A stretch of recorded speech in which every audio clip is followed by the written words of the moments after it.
Welcome back दोस्तों। मैं जुगलार आप सभी का एक बार और अपने यूट्यूब चैनल में हार्दिक स्वागत करता हूं। आज हम पढ़ने वाले हैं द्विघात समीकरण अध्याय 4 या चैप्टर 4 के। ये कक्षा 10वीं का एक महत्वपूर्ण बोर्ड आधारित प्रश्न बैंक चल रहा है, जिसमें से हम चौथे चैप्टर को कवर करने वाले हैं। यदि आपको वीडियो पसंद आए तो लाइक कीजिए, चैनल पर नए हैं तो चैनल को सब्सक्राइब कीजिए, बेल आइकन को प्रेस कीजिए ताकि आपको नई नोटिफिकेशन मिलती रहे। आज हम इस विषयवार अवधिवार बंटवारा कर लेते हैं अंकों का। तो इस अध्याय में से आपके 2 विकल्प आने वाले हैं और एक 3 नंबर का एक प्रश्न आने वाला है। टोटल मिला के 5 अंक के होंगे।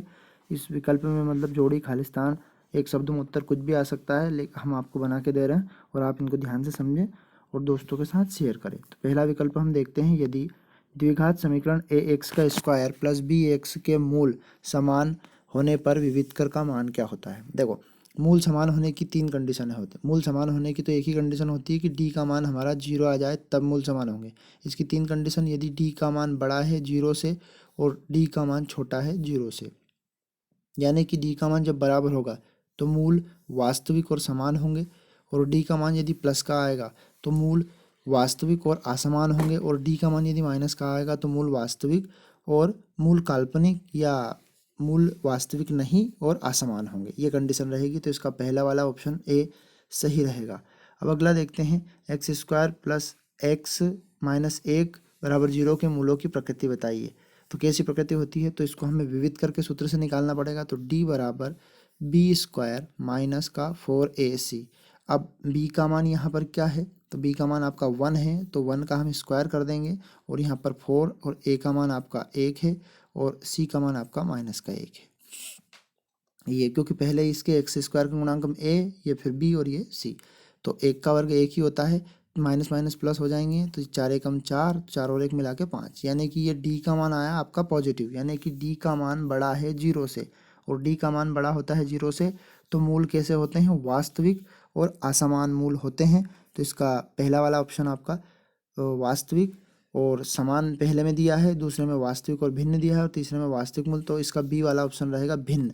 भिन्न भी बोल सकते हैं या असमान भी बोल सकते हैं। द्विघात समीकरण में चर की अधिकतम घात कितनी होती है, जिसकी 2 घात होती है वो द्विघात समीकरण कहलाता है। इसका बी, जैसे इसको व्यापक या मानक रूप ऐसा होता है, ए एक्स का square plus b x plus c, ये द्विघात समीकरण आपका होता है। आगे बढ़ते हैं। अब अगला वाला, निम्नलिखित में से द्विघात समीकरण में मूलों की मूल वास्तविक होंगे, यानी आपके समीकरण दिए हैं, इनको हल करना है। कैसे हल करना मैंने अभी आपको विविध करके सूत्र से बताया है। और यदि आपका मान इसमें धनात्मक आता है या मान 0 आता है तो मूल वास्तविक होंगे विविध करके सूत्र से। विविध कर का सूत्र होता है आपका डी बराबर बी स्क्वायर माइनस 4ac। तो इसका ऑप्शन देखते हैं 5वें का। सीधा मैं आपको आंसर ही बता देता हूँ, क्योंकि आप खुद सॉल्यूशन इसका कर सकते हैं। यानी इसका ऑप्शन नंबर आपका ए वाला सही रहेगा, क्योंकि ए का मान, इस बी का ए का मान 1 बनेगा, बी का 9 और 4, तो यहाँ पर रखेंगे आप 1 का वर्ग, फिर ये गुणा करेंगे इसमें तो ये पॉजिटिव मान आएगा, इसलिए वास्तविक। अब द्विघात समीकरण के मूल होंगे, यानी इसको गुणनखंड विधि से आप हल कर सकते हो। गुणनखंड विधि है आपकी 2x का स्क्वायर माइनस 7x प्लस 6। ये हमने दूसरे वाले वीडियो जो सेकंड पार्ट था उसमें भी हमने पढ़ा था, अध्याय 2 में बहुपद में। फिर भी यहाँ पर मैं आपको बता देता हूँ, उसके टुकड़े करने हैं तो 12, गुणा करने पे 12 और जोड़ने घटाने पे आपके 7 चाहिए और 12 पॉजिटिव चाहिए। तो यह आपकी संख्या होगी आपकी 2x का स्क्वायर माइनस का 4x माइनस 3x प्लस 6। बस इसके टुकड़े कर दिए। अब इसमें से इसका ये जोड़ा और इसका ये जोड़ा बना लिया। तो जोड़ा बनाने पर यहाँ से कॉमन क्या निकला, 2 यहाँ से कॉमन निकला, 2 और x। तो कोष्टक के अंदर यहाँ क्या बचा, यहाँ पर आपका बचा x माइनस 4, और यहाँ पर आपका बचा x माइनस 2 बचा, क्योंकि 2 हमने यहाँ से कॉमन ले लिया, यहाँ से 3 कॉमन लिया, तो यहाँ बचा x माइनस 2। यहाँ पर प्लस था, माइनस क्यों हुआ, क्योंकि माइनस की संख्या हमने बाहर निकाली। अब 2 मूल बने इसके, एक तो बना आपका x माइनस 3 और एक बना आपका x माइनस 2। यदि इनको बराबर के उधर ले जाते हैं तो ये तो बन जाता है 3/2 और ये बन जाता है 2। तो यहाँ पर हम देखते हैं +3/2 और 2, तो यानी कि इसका ऑप्शन नंबर ए वाला सही रहेगा। अब आगे बढ़ते हैं, रिक्त स्थान की पूर्ति करते हैं। तो रिक्त स्थान में आपका दिया गया है एक समीकरण है px बराबर 0, जहाँ px घात 2 का एक बहुपद समीकरण कहलाता है। ये जैसे 2 घात लगी हुई है तो उसको हम लिख देते हैं द्विघात बहुपद। उसने पूछा है कि जिसकी घात 2 होती है वो कौन सा समीकरण कहलाता है, द्विघात बहुपद। द्विघात, किसी द्विघात समीकरण की अधिकतम घात कितनी, अधिकतम मूल होते हैं तो अधिकतम घात भी 2 होती है और मूल भी 2 होते हैं। जिसकी 2 घात लगी होती है उसके मूल 2, 3 घात लगी होती है उसके 3 मूल, और वो त्रिघाती समीकरण कहलाता है। अब यहाँ पर तीसरा वाला पढ़ते हैं हम। तीसरे वाले में के मूल ज्ञात कीजिए, मतलब ये जो समीकरण दिया है इसके मूल ज्ञात कीजिए। तो बराबर के उधर 3 को ले जाएंगे तो वो 3 माइनस का है तो इधर काय का हो जाता है प्लस का, और 4 इधर आता है तो वो काय का हो जाता है माइनस का। तो इसका आंसर आपका 3 और माइनस का 4 रहेगा। यदि किसी द्विघात समीकरण के मूल वास्तविक और समान हो तो उस समीकरण के विविधकर का मान होगा, यानी कि यदि मूल आपके वास्तविक और समान भी हो तो उस समीकरण का मान हमारा d बराबर आ जाएगा 0, क्योंकि मैंने आपको बताई थी कि d बराबर जिसका 0 रहता है वो क्या कहलाता है, मूल वास्तविक और समान। एक और में होता है मूल वास्तविक, लेकिन वो होता है d बड़ा है 0 से, पर यहाँ पर पर इसमें मूल असमान या भिन्न होते हैं। तो यहाँ पर आपका मूल वास्तविक होने पर इसकी कंडीशन में आपका मान का क्या आ जाएगा 0। द्विघात समीकरण ax का स्क्वायर bx प्लस c में विविधकर का सूत्र, तो विविधकर का सूत्र होता है b square minus 4ac, d बराबर b स्क्वायर माइनस 4ac। ये मूल वास्तविक होने की मतलब इसका विविधकर या मूल निकालने का सूत्र। आगे देखते हैं द्विघात समीकरण सत्य असत्य में। एक द्विघात समीकरण में एक के अधिक मूल हो सकते हैं। एक द्विघात समीकरण में क्या एक से अधिक मूल हो सकते हैं? तो द्विघात समीकरण में केवल 2 मूल होते हैं, तो इसमें आपका ये रहेगा असत्य। समीकरण x माइनस 1 बराबर 0 के मूल 0 और माइनस 1 रहेंगे, तो ये भी आपका रहेगा असत्य, क्योंकि यहाँ पर x के बराबर में यदि मैं 0 रखूँगा तो एक मूल तो 0 हो जाएगा, और x माइनस 1 बराबर 0 रखूँगा तो बराबर के उधर जाएगा तो वो प्लस का हो जाएगा। मतलब इसके 2 मूल, एक तो 0 आएगा और एक आपका प्लस का 1, लेकिन उसने माइनस का 1 दिया है तो इसलिए हमने क्या कह दिया, असत्य। तो पहला वाला भी असत्य, दूसरा भी असत्य। तीसरा देखते हैं, समीकरण x square minus 4x plus 4 के मूल समान होंगे। ये इसको सोल्व करते हैं, बी स्क्वायर माइनस 4ac के। यदि मूल 0 आ जाता है तो मूल समान, तो इसका सोल्व करने पर 4 चौको 16 और ये भी 16, तो यहाँ पर इसके मूल समान होंगे, तो ये सत्य रहेगा। ax प्लस बी बराबर 0 का द्विघात समीकरण है, ये असत्य है क्योंकि इस पर 2 घात नहीं है, तो ये द्विघात समीकरण नहीं है। अब आगे बढ़ते हैं, एक शब्द या एक वाक्य में उत्तर। तो एक शब्द या एक वाक्य में उत्तर देख लेते हैं। इसमें क्या लिखा हुआ है? इसमें लिखा हुआ है समीकरण ax plus bx plus c बराबर 0 के में बी स्क्वायर माइनस 4ac कहलाता है। ये आपका बी स्क्वायर माइनस 4ac क्या कहलाता है? तो इसका विविधकर कहलाता है ये, है ना। तो ये लिख देंगे आप विविधकर, उसको डी से भी आप दर्शा सकते हैं। विविधकर डी से दर्शा सकते हैं। दूसरा वाला, यदि किसी द्विघात समीकरण के मूल वास्तविक एवं असमान हो तो उस समीकरण के विविधकर का मान कितना होगा? उस समीकरण में विविधकर का मान सदैव एक सब।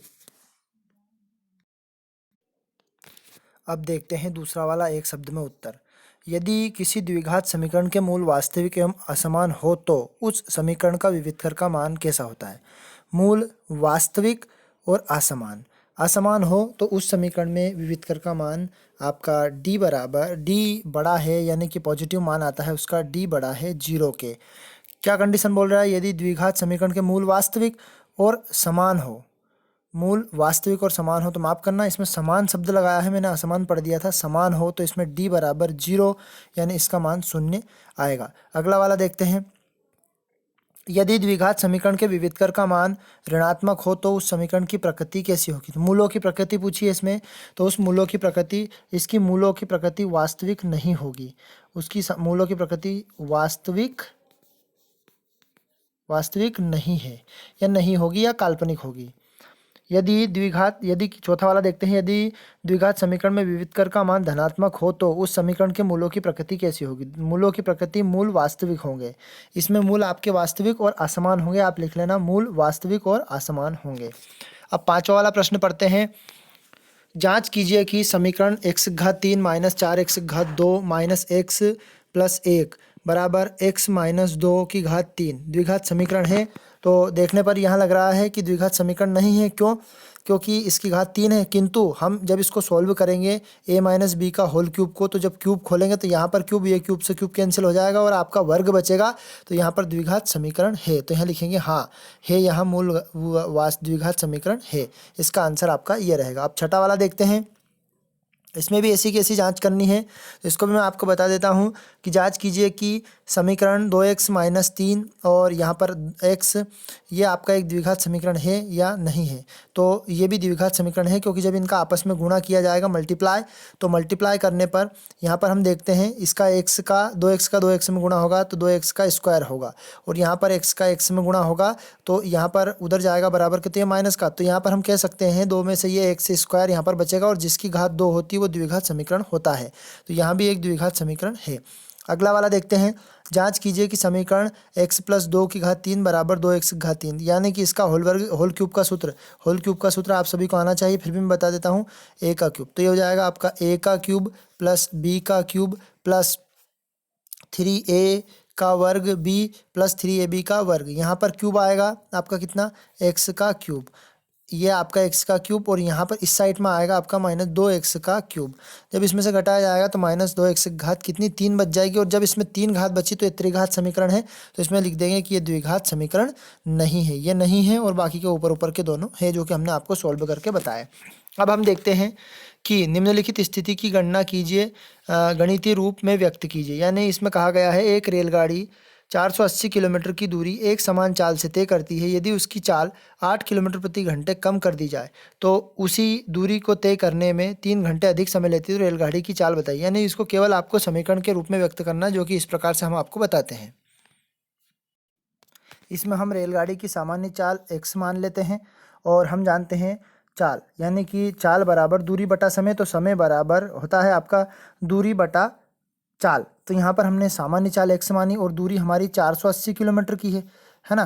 तो अब हम देखते हैं यहाँ पर 480, एक समीकरण आपको सीधा सीधा मोटे तौर से समझा देता हूँ, 480 बटा x, और उसने क्या बोला है इसी सवाल में कि यहाँ 8 किलोमीटर कभी चाल इसकी कम कर दी जाए तो कितना समय लगेगा। तो हम देखते हैं 8 किलोमीटर कम कर दी जाए तो यहाँ पर 480, और यहाँ पर x जो इसमें से है वो 8 किलोमीटर की कमी कर दी जाए।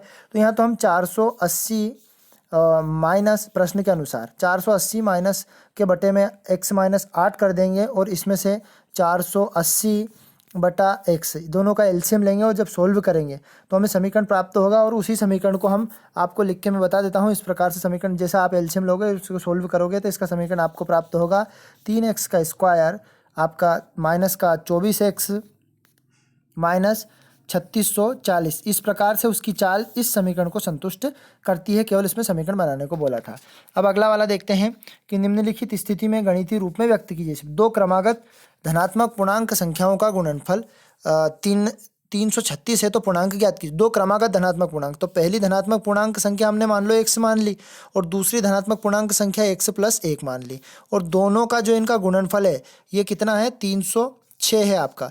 इनका आपस में मल्टीप्लाई करेंगे तो ये बन जाएगा आपका x का स्क्वायर, और x का 1 में करेंगे तो x, और 3 को बराबर के ले जाएंगे तो ये 306। इस प्रकार से यहाँ आपका समीकरण प्राप्त हो जाएगा, जो कि इस समीकरण को ये संतुष्ट करेगा। अगला वाला देखते हैं, 10वां वाला द्विघात समीकरण 2x का स्क्वायर प्लस kx प्लस 3 बराबर 0 में k का एक ऐसा मान ज्ञात कीजिए जिसके समीकरण के दो मूल है ना, बराबर मूल है। तो बराबर मूल के लिए आप जानते हैं क्या कंडीशन होती है, बराबर मूल के लिए d बराबर होता है आपका 0। अब हम आगे की तरफ बढ़ते हैं इसमें, यानी कि यहाँ a का मान आपका 2 बन जाएगा, b का मान आपका k बन जाएगा, और c का मान आपका 3 बन जाएगा। 10वें वाले क्वेश्चन की बात हम करते हैं, तो यहाँ पर आप फार्मूला लगा देते हैं। मूल बराबर होने की शर्त होती है d बराबर 0, और d का सूत्र होता है आपका b स्क्वायर माइनस 4ac, और बराबर हम क्या लिख देंगे 0, क्योंकि b का मान आपका कितना है, b का मान है आपका 2 का वर्ग, ये 2 का वर्ग कर दिया, माइनस b का मान है आपका, यहाँ पर हम शुरुआत से कर देते हैं b स्क्वायर माइनस 4ac। तो b का मान है आपका k, तो यहाँ लिख देंगे k का वर्ग माइनस यहाँ पर आपका 4 ऐसा कैसा, a का मान आपका 2 है और c का मान आपका 3 बराबर 0, क्योंकि मूल बराबर है। तो k का वर्ग ऐसा का ऐसा ही हो जाएगा, 4 दूनी 8 और 8 3 कितना हो जाएगा 24, 3 दूनी 6, 6 चौके 24 बराबर के इधर ले जाएंगे तो काय का हो जाएगा प्लस का। जब इस पर रूट लगाएंगे तो ये 24 पे रूट लगा देंगे, और जब टुकड़े करेंगे इसके तो ये 8 3 24 हो जाएगा, यानी कि 3 हिस्से हो जाएंगे आपके, 2 गुणित आपके 2 गुणित 3। यहाँ पर 2 दूनी 4 दूनी 8 3 24, तो 1 2 का जोड़ा बन जाएगा, तो ये 2 रूट आपका क्या बन जाएगा 6, तो यही इसका k का मान रहेगा। अगला वाला क्वेश्चन भी आपको इसी प्रकार गुणनखंड विधि से तोड़ के करना है, 12वां वाला आप स्वयं कर सकते हैं। और ये आपका गुणनखंड विधि से सोल्व करना है। पहले इसको समीकरण को इस 8 का गुणा हो जाएगा, तो ये हो जाएगा आपका 8 दूनी 16 x का स्क्वायर और ये माइनस का 8x प्लस 1, यहाँ पर गुणा करने पे 16 और जोड़ने घटाने पर 8, तो आपका 4 और 4 आपका आएगा, जो दोनों संख्या आपकी कैसी रहेगी, पॉजिटिव माइनस की रहेगी, तो ये माइनस माइनस प्लस हो जाएंगे। एक कुटीर उद्योग में इसमें भी एक समीकरण बनाना है और समीकरण को आपको सोल्व करना है। द्विघात समीकरण दिया है, इसके द्विघात समीकरण के मूल ज्ञात कीजिए। आप सूत्र विधि से ज्ञात कर सकते हैं या गुणनखंड विधि से भी इसको ज्ञात कर सकते हैं। अब 16वें सवाल को देखते हैं। एक आयताकार खेत का विकर्ण उसकी छोटी भुजा से 60 मीटर अधिक है। तो आयताकार खेत, जैसे आपको मैं डायग्रामेटिकल समझा देता हूँ, ये इस प्रकार से आयत होता है जिसके आमने सामने की भुजा बराबर होती है और विकर्ण मान लो ये होता है आपका। तो उसने कहा है एक आयताकार खेत का विकर्ण, यहाँ मैं आपको सोल्व कर देता हूँ, बना देता हूँ इसको। विकर्ण उसकी यहाँ एक आयताकार छोटी भुजा से 60 मीटर अधिक है। तो छोटी भुजा ये है आपकी, तो मान लो इसका लंब हमने ये x मान लिया, तो ये भी सामने वाला भी x रहेगा, सबसे छोटी भुजा। तो उसने कहा 60 मीटर अधिक है, तो ये हो जाएगा x प्लस क्या हो जाएगा आपका 60 हो जाएगा, है ना। यदि बड़ी भुजा छोटी भुजा से 30 अधिक है, बड़ी भुजा छोटी भुजा से कितनी अधिक है, 30 अधिक है ना। तो यहाँ पर हम इसको क्या कर देंगे, x प्लस 30 कर देंगे। अब यहाँ पर आपका एक पाइथागोरस प्रमेय हमारे दिमाग में आ रही है कि कर्ण का वर्ग अन्य दो भुजाओं के वर्गों के योग के बराबर होता है। तो यहाँ हो जाएगा आपका x प्लस 60 का वर्ग बराबर हो जाएगा आपका x का वर्ग और प्लस करके x प्लस 30 का वर्ग। यहाँ पर आप सोल्व करके एक वर्ग समीकरण बनेगा और वर्ग समीकरण को आप सोल्व कर सकते हैं। बाकी के सवाल भी आपके लिए ईजी है, ये क्वेश्चन भी आप सभी को सोल्व करना है। इसका डायग्राम समीकरण रूप में बता देता हूँ। दो संख्याओं के वर्गों का अंतर 180 है। तो देखो यहाँ पर दो संख्याओं का अंतर, तो दो संख्या नहीं माननी है, एक संख्या माननी है। और वर्गों का अंतर कितना है 180, तो यहाँ पर दो संख्याओं, इसमें से 180 में से हम क्या कर देंगे, एक घटा देंगे, क्योंकि इसका अंतर प्राप्त हो जाएगा हमें। और छोटी संख्या बड़ी संख्या का 8 गुनी है, तो छोटी संख्या हम मानेंगे x, तो उसकी दूसरी संख्या हम 8x, और ऐसा इस प्रकार से सवाल को सॉल्व कर सकते हैं। 18वां और 19वां। तो इस वीडियो में हमने आपको अध्याय 4 के संपूर्ण सॉल्यूशन करवाए, जिनमें ऑब्जेक्टिव और कुछ प्रश्न का भी सॉल्यूशन करवाया। यदि किसी प्रश्न में आपको डाउट हो तो हमें आप कमेंट बॉक्स में बता सकते हैं। हम अगले वीडियो में आपके 5वें चैप्टर की वीडियो में जल्द ही आपको मिलेंगे। यदि पुराने वीडियो आपको देखने हैं तो डिस्क्रिप्शन में हम लिंक भी आपको प्रोवाइड कर देंगे और आप प्लेलिस्ट में जाकर आप देख सकते हैं। उसके लिए हमारे चैनल को आप सब्सक्राइब करना ना भूलें। जय हिंद साथियों, अगले वीडियो में हम जल्दी मिलेंगे। Tata bye bye.